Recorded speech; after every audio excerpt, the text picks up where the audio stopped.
नमस्कार मित्रांनो, आपल्या सर्वांचं माय क्रिएटिव्ह एज्युकेशन या यूट्यूब चॅनलमध्ये स्वागत आहे।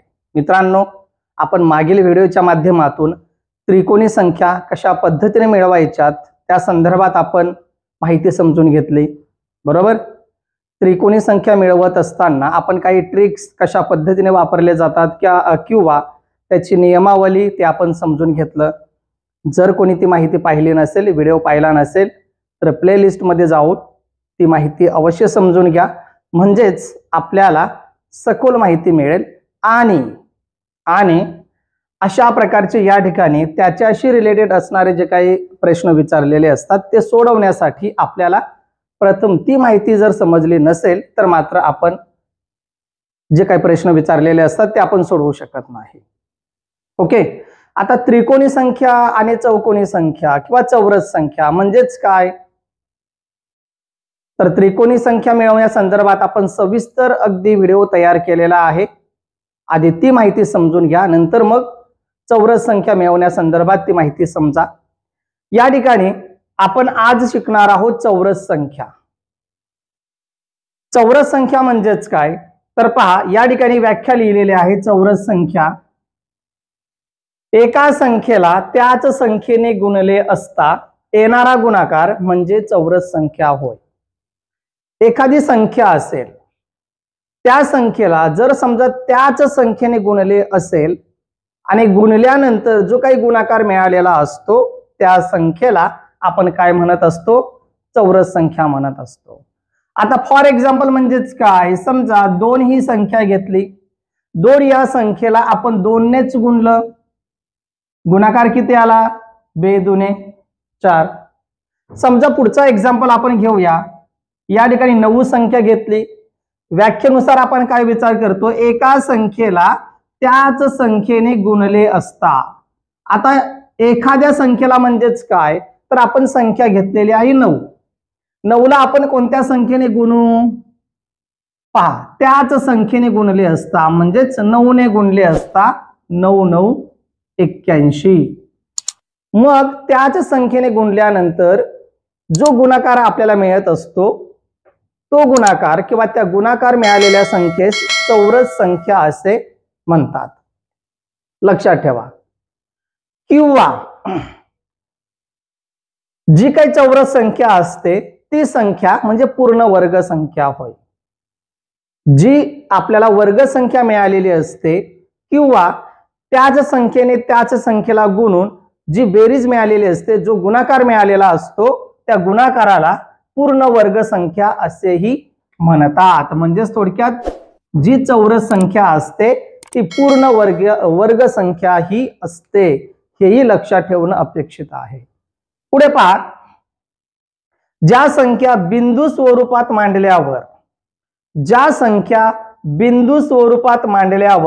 चौरसाकृती तयार होतात, ज्या संख्या बिंदू स्वरूपात मांडल्यावर चौरसाकृती तयार होतात त्या संख्यांना चौरस संख्या असे म्हणतात। फॉर एक्झाम्पल या ठिकाणी आपण समजा 4 बिंदू घेतलेत, 4 बिंदू घेतल्यानंतर ते 4 बिंदूंना जेव्हा आपण जोडत असतो तेव्हा आपल्याला एक चौरस तयार झालेला मिळत असतो।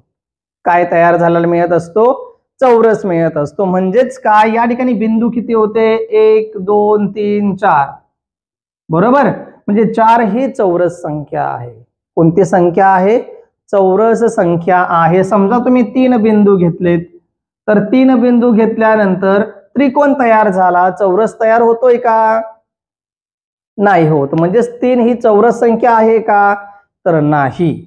ओके, आणि म्हणून या ठिकाणी म्हटलेलं आहे एका संख्येला त्याच संख्येने गुणले असता त्यांचा जो गुणाकार मिळत असतो त्या गुणाकारास चौरस संख्या असे म्हणतात। आणि चौरस संख्या म्हणजेच पूर्ण वर्ग संख्या होय। ओके, पुढे ज्या संख्या बिंदू स्वरूपात मांडल्यावर त्यांच्यापासून चौरसाकृती तयार होते, चौरसाकृती म्हणजेच काय, तर 4 कोन असणारी आकृती, 4 कोन अशी जर आकृती तयार होत असेल तर त्या बिंदूमध्ये असणाऱ्या ज्या काही संख्या असतील त्या संख्येला चौरस संख्या असे म्हणतात। आणि महत्त्वाचं लक्षात ठेवा, चौरस संख्येच्या एकक स्थानी चौरस संख्येच्या एकक स्थानी 0, 1, 4, 5, 6, 9 हे अंक असतात. जी काही चौरस संख्या असते साधारणपणे त्या संख्येच्या एकक स्थानी जर तुम्ही अंक पाहिलात तर एखादी चौरस संख्या त्याच्या शेवटी म्हणजे एकक स्थानी 0 असतो, 1 असतो, 4, 5, 6 आणि 9 यांच्यापैकी अंक असतील तर त्या असतात चौरस संख्या. यांच्या व्यतिरिक्त एकक स्थानी 2, 3, 7 आणि 8 हे अंक असतील. पहा, एकक स्थानी 2, 3, 7 आणि 8 हे अंक असतील तर त्या संख्या चौरस संख्या नसतात. अगदी ह्या गोष्टी सुद्धा आपल्याला लक्षात ठेवणं अत्यंत गरजेचं आहे. ओके, आता पुढे पहा. या ठिकाणी आपण काही स्क्वेअर काढलेले आहेत, आपण ते समजून घेऊया. तर पहा, या ठिकाणी एक बॉक्स आहे. किती आहे? 1. ओके, आता या ठिकाणी चौरस संख्या कशी मिळत असते तर त्यांचा गुणाकार म्हणजेच चौरस संख्या होय. आता या ठिकाणी किती चौरस आहेत? 2. बरोबर. आता कसे तर या ठिकाणी 1, 2, 2 बरोबर की नाही? म्हणजेच काय, या ठिकाणी 2 गुणिले 2 केले असता आपल्याला 4 मिळतात. किती बॉक्स आहेत? 1, 2, 3, 4. ओके, या ठिकाणी 3 उभे स्तंभ आहेत आणि 3 आडवे स्तंभ आहेत. आता उभे स्तंभ म्हणजेच कोणते तर हे, आणि आडवे कोणते तर हे. उभे किती आहेत? 3 आहेत. आडवे किती आहेत? 3 आहेत. गुणाकार केले असता आपल्याला संख्या मिळाली 9. म्हणजेच या ठिकाणी 1, 2, 3, 4, 5, 6, 7, 8, 9 असे एकूण किती आपल्याला चौरस मिळतात? 9 मिळतात. म्हणजेच 3 गुणिले 3 केले असता त्यांच्यापासून गुणाकार जो मिळतो तो म्हणजेच आपल्याला 9 मिळतो. आणि 9 ही जी काही संख्या आहे ती चौरस संख्या आहे. कोणती संख्या आहे? चौरस संख्या आहे. साधे नियम आहेत, त्या फक्त आपल्याला लक्षात ठेवणं अपेक्षित आहे. या ठिकाणी जर आपण पाहिलं, चौथा पहा, 4 उभे स्तंभ आहेत आणि 4 आडवे स्तंभ आहेत. उभे 4 स्तंभ आणि आडवे 4 स्तंभ त्यांचा जर आपण गुणाकार केला तर आपल्याला गुणाकार मिळतो 16. म्हणजेच या ठिकाणी एकूण 16 हे आपल्याला चौरस पाहायला मिळतील. ओके, आता हे सविस्तर किंवा हे जर आपल्याला अधिक चांगल्या पद्धतीने लक्षात ठेवायचं असेल तर या ठिकाणी काही आपण उदाहरण समजून घेणार आहोत. ते पहा. पहिला उदाहरण पहा. 1 ते 100 पर्यंत किती चौरस संख्या आहेत? 1 ते 100 पर्यंत चौरस संख्या किती? आपल्या सर्वांनाच माहिती असतील कदाचित. 1 ते 100 पर्यंत म्हणजेच थोडक्यात 1 या संख्येची वर्गसंख्या, बरोबर. 1, 2 ची वर्गसंख्या 4, 3 ची वर्गसंख्या 9, 4 ची वर्गसंख्या 16, 5 ची वर्गसंख्या 25, 6 ची वर्गसंख्या 36, बरोबर. 7 ची वर्गसंख्या 49, 8 ची वर्गसंख्या 64, 9 ची वर्गसंख्या 81 आणि 10 ची वर्गसंख्या 100. म्हणजेच थोडक्यात या ठिकाणी आपल्याला एकूण 10 वर्गसंख्या पाहायला मिळतात. म्हणजेच पूर्ण संख्या किंवा त्यालाच आपण चौरस संख्या असे म्हणतो. ओके, लक्षात ठेवा. पुढे पहा. 15, 25, 8, 16, 6, 27, 10, 4, 3 दिलेल्या संख्या मालिकेत त्रिकोणी संख्येनंतर लगेच चौरस संख्या आहे असे किती वेळा झाले आहे? म्हणून तुम्हाला सांगितलं, त्रिकोणी संख्येवर आधारित व्हिडिओ पाहिला नसेल तर तो आधी पहा. म्हणजेच पुढचे जे काही उदाहरण असतील ते समजायला सोपे जातील किंवा ते आपल्याला सोडवता येतील. ओके, जर आपल्यापैकी कोण नवीन असतील तर लवकरात लवकर आपल्या चॅनल सबस्क्राइब करून बेल आयकॉन प्रेस करा, जेणेकरून अशाच माहितीवर आधारित आपल्याला व्हिडिओची नोटिफिकेशन मिळू शकेल. ओके. आणि व्हिडिओ कोणी स्किप करू नका. स्किप केल्याने काय होत असतं तर यामध्ये ज्या काही ट्रिक्स सांगितल्या जातात किंवा जे नियम सांगितले जातात ते आपल्याला समजायला मिळत नाही आणि आपलं उत्तर चुकतं. म्हणून व्हिडिओ स्किप न करता पहा. ओके. पूर्ण व्हिडिओ पहा आणि आपल्या प्रतिक्रिया ज्या काही असतील त्या नक्कीच कळवा. ठीक आहे. तर पहा 15, 25, 8, 16, 6, 27, 10, 4, 3 या संख्या मालिकेत त्रिकोणी संख्येनंतर लगेच चौरस संख्या आहे असे किती वेळा झाले आहे. आता प्रथम आपल्याला त्रिकोणी संख्या माहिती असणं अपेक्षित आहे. जर त्रिकोणी संख्या आपल्याला मिळवता येत असेल तर आपण सहजरित्या चौरस संख्या मिळवू शकतो. त्रिकोणी संख्या म्हणजेच काय तर क्रमाक्रमाने येणाऱ्या नैसर्गिक संख्यांची बेरीज. ओके. जसं की पहिली त्रिकोणी संख्या 1, दुसरी 1 + 2 बरोबर 3, तिसरी 1 + 2 + 3 बरोबर किती 6. नंतर असे क्रमाक्रमाने आपल्याला त्या बेरजा करून ज्या काही आपल्याला त्रिकोणी संख्या मिळालेल्या असतात त्या शोधायच्या असतात किंवा त्या समजून घेणं गरजेचं आहे. आणि म्हणून तुम्हाला सांगितलं की जर त्रिकोणी संख्यावर आधारित व्हिडिओ पाहिला नसेल तर तो पहा, म्हणजेच तुम्हाला सविस्तर माहिती समजायला मिळेल. तर या ठिकाणी ज्या काही त्रिकोणी संख्या आहेत त्या त्रिकोणी संख्या आपण या ठिकाणी त्याला त्रिकोण करून घेतोय. पहिली त्रिकोणी संख्या आहे 15, त्याच्यानंतरची त्रिकोणी संख्या आहे 6, त्याच्यानंतरची त्रिकोणी संख्या आहे 10 आणि त्यानंतरची आहे 3. 3, 6, 15, 10. ओके. आता त्रिकोणी संख्यानंतर लगेचच चौरस संख्या किती वेळा आलेली आहे ते आपल्याला शोधायचं आहे. आता चौरस संख्या म्हणजेच काय तर थोडक्यात पूर्ण वर्ग संख्या. काय पूर्ण वर्ग संख्या.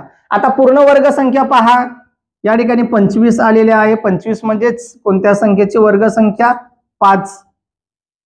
नंतर 16 आलेले आहे 4 ची वर्ग संख्या बरोबर.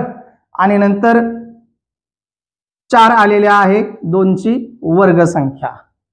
मग पहा या ठिकाणी 25 पहा 15 नंतर म्हणजे त्रिकोणी संख्या नंतर लगेचच 25 ही 1 झाली. या ठिकाणी काउंट कराल का नंतर संख्येनंतर म्हटलेला आहे. या ठिकाणी 16 आलेले आहे परंतु त्या त्रिकोणी संख्येच्या आधी आलेले आहे आणि आपल्याला काय म्हटलेलं आहे त्रिकोणी संख्येनंतर, म्हणजेच ही आपण काउंट करणार नाही. तर पुढची आपण जी काही मोजणार आहोत ती आहे ही 2 संख्या. म्हणजेच काय तर 25 आणि 4 ह्या आपल्याला मिळालेल्या 2 चौरस संख्या आहेत. त्रिकोणी संख्येनंतर आलेल्या चौरस संख्या किती आहेत 2 आहेत. किती आहेत 2. पर्याय क्रमांक 1. ओके. पुढचा उदाहरण पहा 64, 75, 15, 36, 19, 25, 86, 81, 100 दिलेल्या संख्यामालेत किती चौरस संख्या आहेत पहा. जर उत्तर येत असेल तर सांगा. 64, 75, 15, 36, 19, 25, 86, 81, 100 ही जी काही संख्या मालिका दिलेली आहे या संख्या मालिकेमध्ये किती चौरस संख्या आलेल्या आहेत. पुन्हा एकदा लक्षात घ्या चौरस संख्या म्हणजेच पूर्ण वर्ग संख्या होय. पर्याय तुम्हाला या ठिकाणी दिले जात आहेत. पहिला पर्याय आहे 4, 5, 3, 6. 4, 5, 3, 6 शोधा. उत्तर येत असेल तर सांगा. येतोय उत्तर मिळालं का. ठीक आहे. लक्ष द्या. आता या ठिकाणी चौरस संख्या म्हणजेच काय तर पूर्ण वर्ग संख्या. पहा 64 ही पूर्ण वर्ग संख्या आहे. कोणत्या संख्येची वर्ग संख्या तर 8 या संख्येची वर्ग संख्या बरोबर. 75 वर्ग संख्या आहे का नाही. 15 नाही. 36 6 ची वर्ग संख्या. 19 आहे नाही. 25 5 ची वर्ग संख्या. 86 नाही. 81 9 ची वर्ग संख्या आणि 100 10 ची वर्ग संख्या. पहा या ठिकाणी तुम्हाला किती वर्ग संख्या मिळाल्यात? 1 2 3 4 5 किती वर्ग संख्या मिळाल्यात? 5. पहिली 64, दुसरी 36, तिसरी 25, 81 आणि 100 अशा एकूण 5 वर्ग संख्या किंवा पूर्ण संख्या किंवा चौरस संख्या मिळालेल्या आहेत. ओके, पुन्हा एक आपण उदाहरण घेऊया. लक्ष द्या जरा, म्हणजेच तुम्हाला समजायला सोपं जाईल. ओके, उदाहरण अगदी सोपं आहे. पहा, पुढील चौरस संख्या पहा आणि पुढील संख्या पहा आणि चौरस संख्या ओळखा. पुढील संख्या पहा आणि चौरस संख्या ओळखा. पहा, आता या ठिकाणी संख्या देतोय तुम्हाला. संख्या घ्या 18 16 72 100. 18 16 72 100. आता यापैकी जे काही संख्या दिलेल्या आहेत त्या संख्यांपैकी कोणत्या संख्या ह्या चौरस संख्या असतील? चौरस संख्या ओळखा. आधी आपण ज्या काही चौरस संख्या नाहीत त्या आपण बाजूला करून घेऊ. कसं ते पहा, 18 आणि 72 या चौरस संख्या नाहीत. 18 आणि 72 या चौरस संख्या नाहीत. ओके, पहिला निकष, कारण त्यांच्या एकक स्थानी 2 3 7 8 हे अंक आलेले आहेत, म्हणून त्या चौरस संख्या नाहीत. ओके, दुसरं, 16 ही चौरस संख्या कशी आहे? तर 4 चा वर्ग म्हणजे 16, म्हणजे ती चौरस संख्या झाली. आपण या ठिकाणी पाहिलेलंच आहे. पहा, 100 चौरस संख्या कशी झाली? तर 10 चा वर्ग म्हणजे 100, म्हणजे ती चौरस संख्या झाली. ओके, आहे की नाही सोपं? म्हणून सांगतोय, व्हिडिओ तुम्ही काळजीपूर्वक पहा, कोणी स्किप करू नका, म्हणजेच तुम्हाला माहिती व्यवस्थित समजायला मिळेल. ठीक आहे, तर आज पुरतं एवढंच. आपण लवकरच भेटू पुढील व्हिडिओच्या माध्यमाने. तोपर्यंत टेक केअर, बाय बाय.